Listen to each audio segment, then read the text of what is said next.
আমার মসজিদটা এমন কাছে না যা হুজুরদের। আর এটা দিয়ে শরবত বানাবো আর এইটা খাওয়ার জন্য। একবার কি তরমুজের শরবত খাওয়াইছি, বাস এখন সবাই পাগল হয়ে গেছে।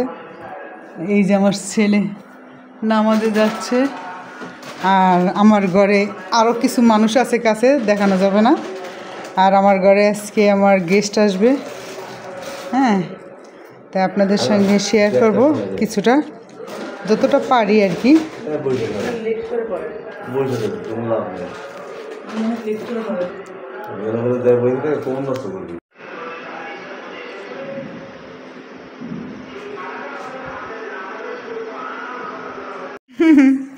ইফতারের আগে চলে যাচ্ছে, এরকম মেহমানি চাই। কয়টা বাজে? 3 ঘন্টা আগে চলে যাচ্ছে। ঠিক আছে, যাও, ইফতারি আমি বেশি বেশি খাবো। দেখেন আপনাদের পক্ষে মারতেছে, বের হ। সম্মান দিচ্ছি। ঠিক আছে, আমি ইফতারি বানাই। আচ্ছা ঠিক আছে।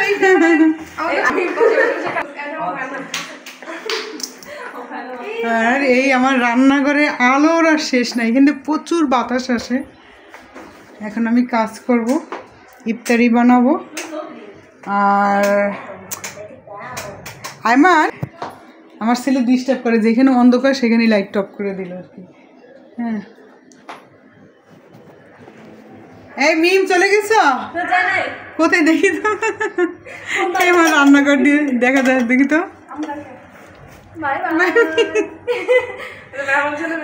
মেহমান চলে যাচ্ছে, কি ভালো মেহমান।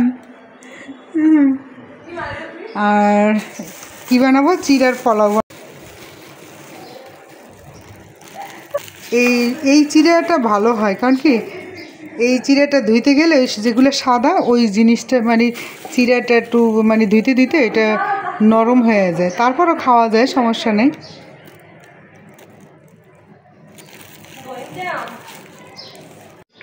এখানে কিছু চিকেন ফ্রাই করা আছে, এখান থেকে নিয়ে কুচু কুচু করে একটু কেটে তারপর চিড়ার পোলাওতে দেব।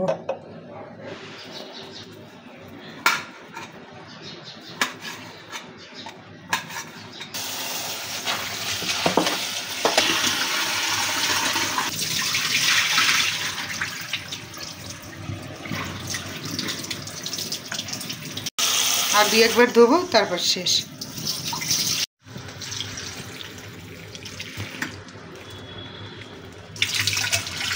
আমার যতটুকু লাগবে আমি পানি দিয়ে আবার সারাই নিছি, শেষ।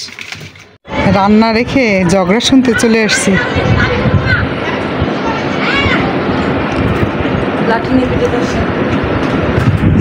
রান্না রেখে ঝগড়া শুনতে যাওয়ার মানে কি? আমরা বাঙালি, ঠিক না?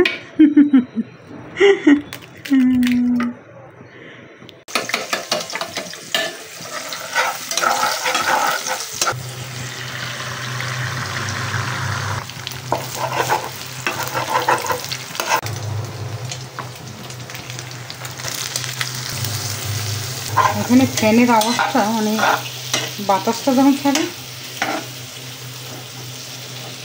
এখানে একটা ম্যাজিক মশলা।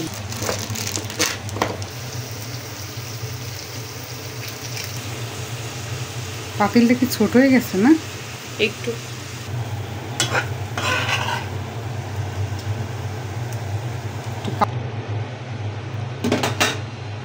তোমার সসটা কম তো, এই জন্য।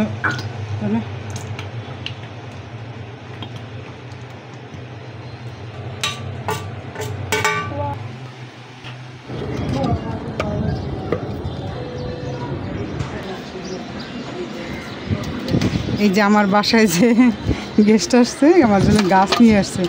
হ্যাঁ, এখন থেকে আমার বাসায় যে আসবেন এরকম গাছ নিয়ে আসতে হবে। তিথি, তুমি অ্যালোভেরা নিয়ে আসবা, অ্যালোভেরা গাছ। আর আমার ভিডিওতে বেশি দেখি জানি মিমে কি জানি আছে, আর কেক না, কেক নেই তাহলে, আর কি জানি গাছ যা আছে বেশি বেশি থাকলে আমার জন্য গাছ নিয়ে আসবা, ঠিক আছে? আনবে তোরই অ্যালোভেরা। হ্যাঁ, আর এই গাছটা আমার কোথায় রাখবে, এই জন্য এইখানে রাখলাম। এটা তো ভাঙ্গা। আর এটা হলো আমার ভালোবাসার গাছ, ফুল নিয়ে আসছে আমার জন্য। আর এই যে মরিচ গাছ, হ্যাঁ, আর এইটা হলো দক্ষিণ হাওয়া। আমি তো ইসে যাইতে পারি না, সেজন্য আমার জন্য বই নিয়ে আসছে। কি সুন্দর করে লিখছে, প্রিয় শাকিলা ইতি, আপুকে শুভেচ্ছা সহ কোহিনুর আলম। পড়তে হবে, অবশ্যই পড়বেন আপনারা।